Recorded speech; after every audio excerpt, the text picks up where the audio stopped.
Greetings, ladies and gentlemen, and welcome to the latest edition of Tales from Outer Space, where I take stories from across the internet and read them for your entertainment. This particular story is called Bacon, written by Few Zookeeper Game 105. It's done. What? She's tapped into the emergency generator, Captain. Why? What in the Emperor's name is it doing now? I think perhaps you should ask her yourself. I wasn't quite sure.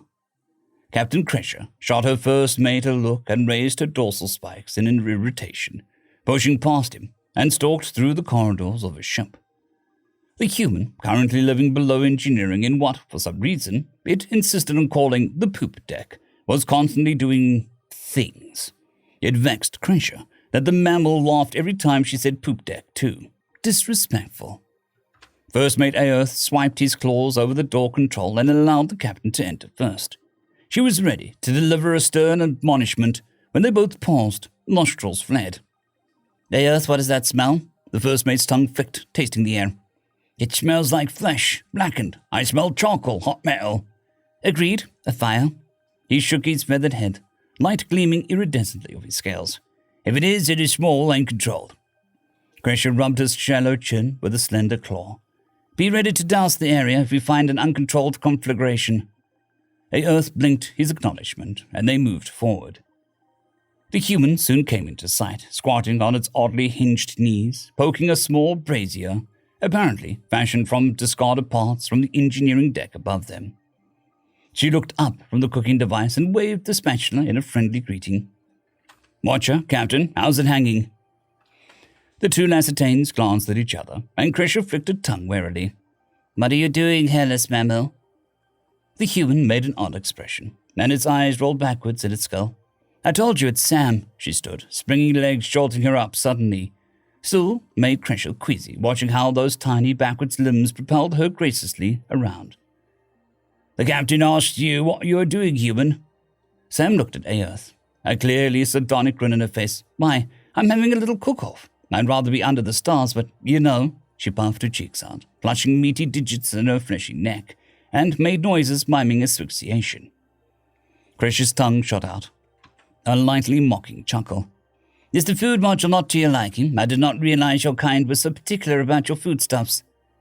Aerth grunted. I've seen them eat fruit. Crusher felt her stomach flip again as Sam said, Fruits are good for you. It keeps you nice and regular. She turned to the captain. The module's fine. Does what you want, even if it does usually taste like melted plastics. Thing is, when we stopped on the asteroid the other day, I found a little farmer's market, rare out here. Aerth leant in, whispered into Crusher's external tympanic membrane, purveyors of exotic food and wares. That's right, Sam was beaming at them, the post-ape reflex that was supposed to radiate a non-threatening demeanor. It merely made Crusher hungry. Anyway, Sam continued, at the market I found something I've not had for maybe 2 years. Cost me a bloody fortune, but... She curled the digits on her paw in a complicated gesture that Crusher didn't recognize and pressed it to her lips. Mwah! Absolutely worth it. Crusher tasted the air again. It did smell good. But beast flesh is this, human? Sam, said Sam. You've never smelled this before? Sam turned back to the lightly smoking grill as Crusher replied. I've smelled similar, but... Aerth's olfactory senses were superior to hers, being of the tracking lineage cut in. High levels of salt and animal bread merely for consumption. Very fatty, zero complex carbohydrates. A carnivore's meal, indeed. Sam made a slightly indignant noise in her throat. We're omnivores, remember?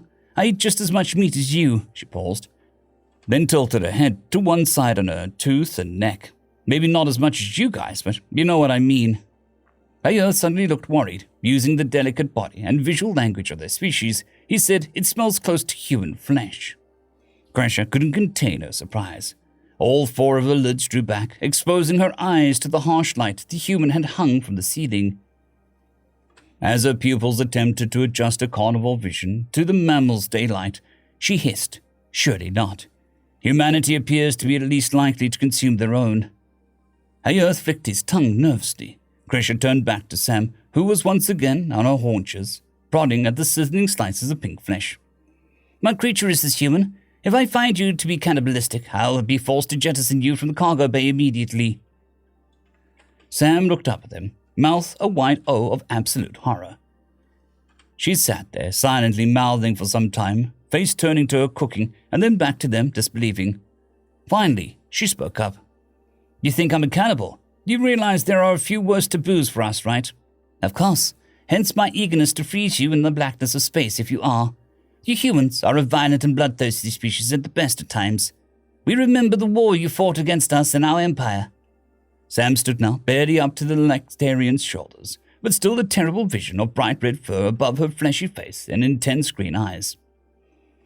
Don't give me that crap. You started it. Thought there would be the usual mammalian pushovers that you got in your world. She took a deep breath, calming herself. It did nothing to ease Christian A. Earth, however. He turned to the captain, hissed. Perhaps it is a creature genetically similar to a species. They waited until Sam smiled at them disarmingly. Look, I realize that had the potential to go badly wrong. Why don't we start over?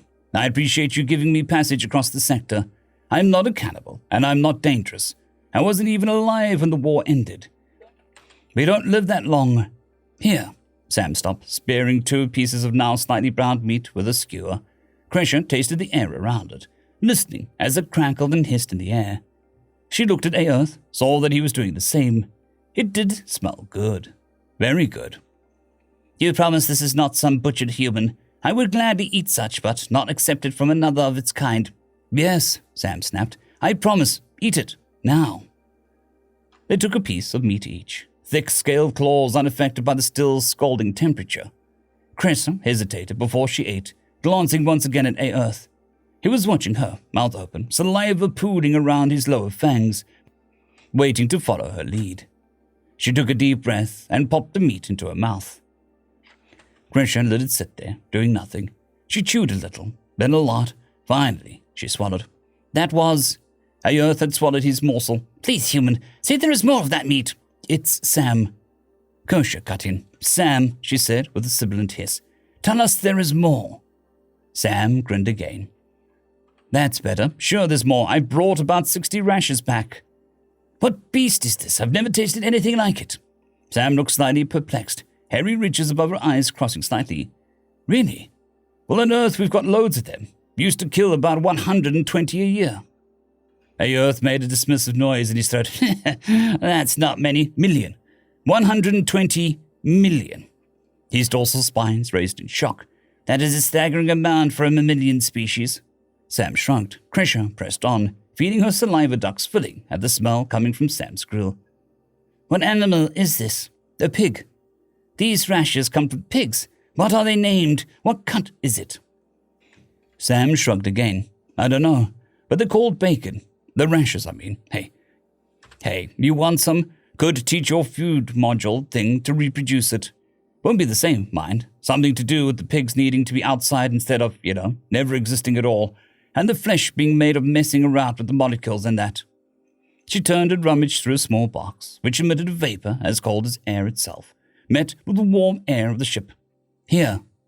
Sam held out 2 plastic wraps, each containing, according to the label, 20 rashers of purebred, genetically modified, reduced salt, organic free-range bacon. The captain was amazed. You show such kindness, why? Why grant us this gift and allow us to recreate it in our modules? The diplomacy of the war, the deals and bargains made, could have been avoided if only the humans had shared this amazing food before now.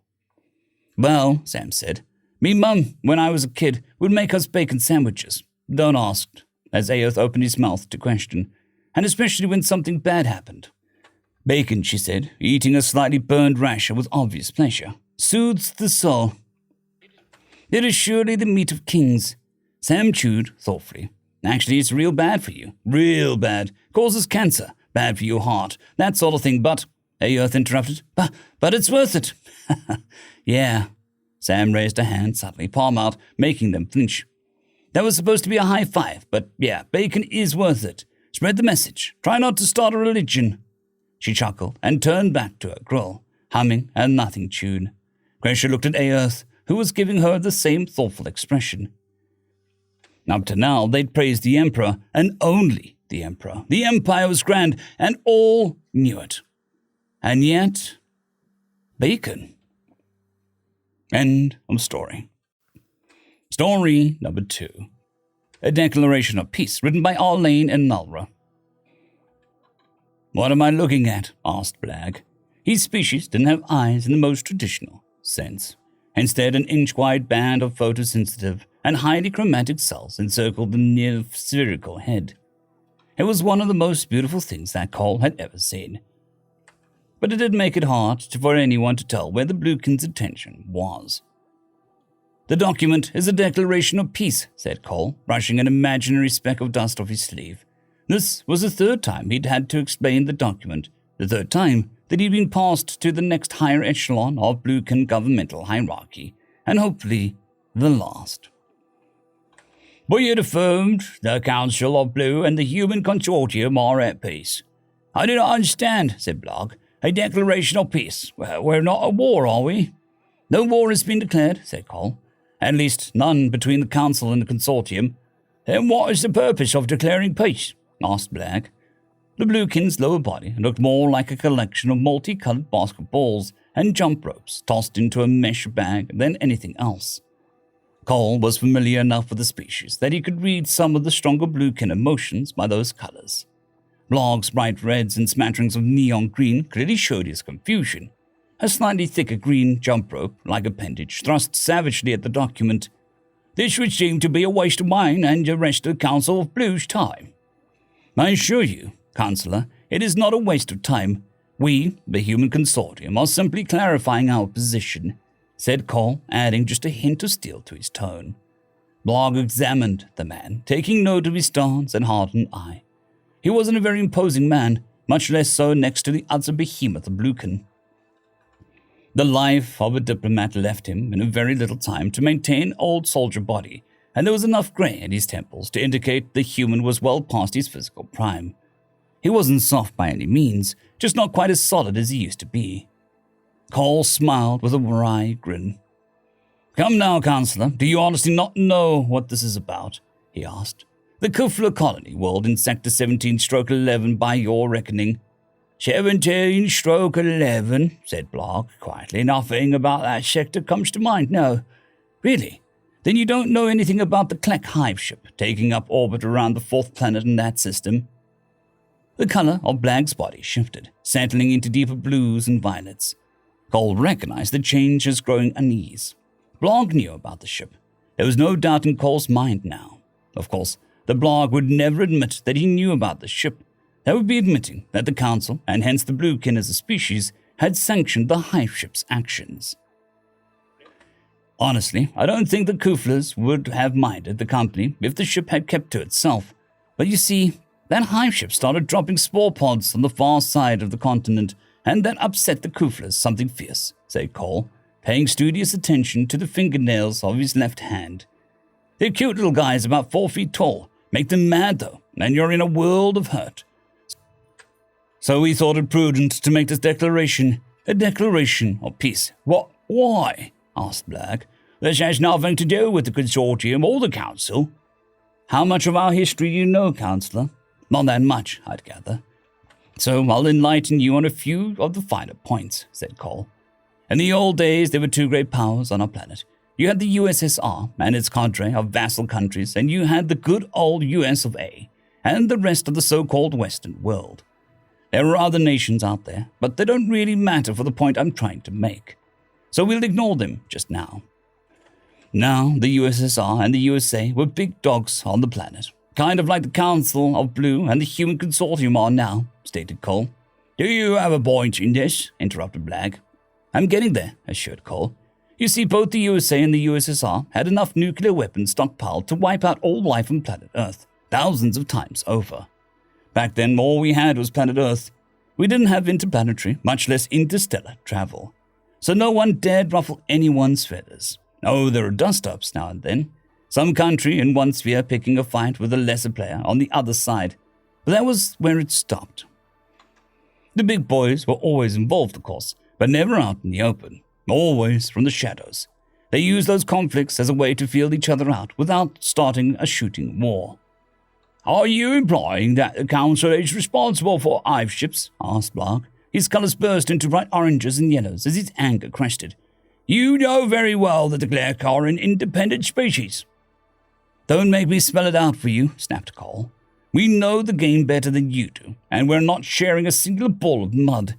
The Human Consortium and the Council of Blue are two large powers in their own universe. We're at peace, and we will enforce that peace. Enforce it? Yelled Blag. The Human Consortium could do no more. What is it, Blag? I'm in the middle of... A much younger, smaller Bluekin had rolled up to Blag and leaned its head in close. The newcomer was only a third the size of Blag, with many fewer spheres making up its body.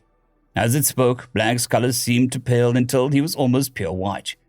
They wouldn't. You can't be serious, he gasped out. Deadly. The Human Consortium and Council of Blue are at peace. We have declared it to be so. We expect to remain at peace and will take steps, whatever steps prove necessary, to remain at peace. But molecular degenerators, they are indiscriminate. They consume everything, screeched Blag. And what do Clerk hiveship spores do? Countered Cole. But on the Clerk homeworld, Blag. You have to remember that Clerk is an independent species, said Cole. The Human Consortium and the Council of Blue have not entered into a conflict here. We are at peace. All we've done is removed a threat to the peace. But the Clerk were our... I would suggest that you tell what is left of the Clerk to avoid our space and our friends' space from now on, said Cole, shaking his head as he turned to leave. The Human Consortium does not go to war, Counselor. We do not pick fights, as our ancestors did. We only finish them. End of story. I would just like to thank the T5 supporters. Bushmaster 117, Casper Arnholtz, Draxzoon WRE, Elijah Silvercross, Gray, John Carrington, and Severin Cerberus. Thank you very much.